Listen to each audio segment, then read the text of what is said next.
Well, at this stage, I believe the latest figure is 91 people dead, among them 20 children. Also, a large number of people still unaccounted for. The search and rescue operation is still going on. It's difficult. It's the middle of the night here.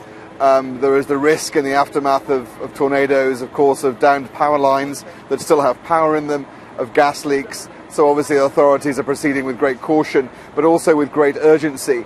Floodlights have been brought in, along with heavy equipment which is being used to try and lift some of the debris, some of the bigger debris in the houses, the buildings, the schools that were affected, of course. The main focus of attention has been the school, which took a direct hit. There were a number of children in there, young children inside there. A number of the dead are from there, and a number of the missing, of course, are still from there as well. But the work's going on.